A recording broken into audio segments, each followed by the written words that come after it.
எனக்கு shoulder pain இருக்கு, என்னால இந்த கையை இப்படி பேக்ல கொண்டு போக முடியல, முதுகுக்கு சோப் போட முடியல, இல்ல ட்ரெஸ் பண்ண முடியல, இப்படி ஏதாவது பிரச்சனை இருக்கா? அப்போ என்ன பண்ணலாம்?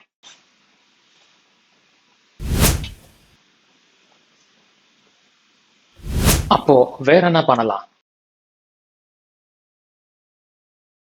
இதுக்கு நான் ஒரு தெரா பேண்ட் எடுத்திருக்கேன். ஃபார் எக்ஸாம்பிள், உங்க ரைட் ஷோல்டர் அஃபெக்ட் ஆச்சுன்னா உங்க லெஃப்ட் ஷோல்டர்ல இந்த பேண்ட் இப்படி போட்டுக்கோங்க. உங்க கை எவ்வளவு தூரம் போகுதுன்னு பாருங்க. அந்த லெவல்ல இதை பிடிச்சுக்கோங்க. தென் கிராஜுவலி அண்ட் ஸ்லோலி இதை கீழே புல் பண்ணுங்க. Hold for 5 seconds. 5, 4, 3, 2, 1. Then slowly up, up, up. இது eccentric contraction சொல்லுவோம். Slowly up, up, up, up, up, up, up, up. Fine. Then pull down. Hold for 5 seconds.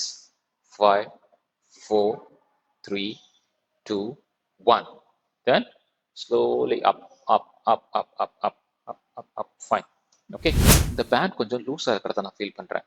So இதை இப்படி நான் டைட் பண்ணிக்கிறேன். Then once again the same moment. Yes, இப்போ கொஞ்சம் band டைட்டா இருக்கு. Hold for 5 seconds. 5, 4, 3, 2, 1.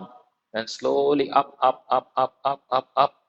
As much as you can. Okay. இல்ல இந்த மூவ்மெண்ட் பண்ணும்போது உங்களுக்கு பெயின் ஜாஸ்தியா இருந்துச்சுன்னா இந்த பேண்டை கொஞ்சம் நீங்க இப்படி லூசன் பண்ணிக்கலாம். Then repeat the same movement.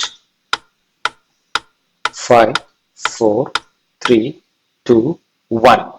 இதுக்கு நீங்க மெட்ரோனோம் யூஸ் பண்றது நல்லது. Slow relax, relax, relax, relax, relax, relax. 1, 2, 3, 4, 5.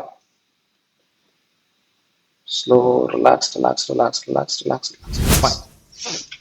இந்த எக்ஸசைஸ் பண்ணும்போது ஒரு 20 to 30% பெயின் இருந்தா ஓகே.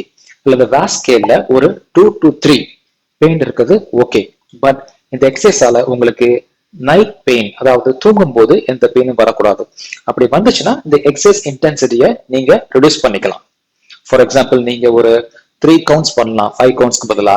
இந்த பேண்ட் வந்து ப்ளூ பேண்ட் யூஸ் பண்றதுக்கு பதிலா நீங்க ஒரு ரெட் பேண்ட் யூஸ் பண்ணலாம். இந்த மூமெண்ட்டை ஒரு 5 to 6 டைம்ஸ் நீங்க பெர்ஃபார்ம் பண்ணுங்க. அதுக்கப்புறம் உங்க ஹேண்ட் பிஹைண்ட் பேக் எப்படி இம்ப்ரூவ் ஆயிருக்குன்னு பாருங்க.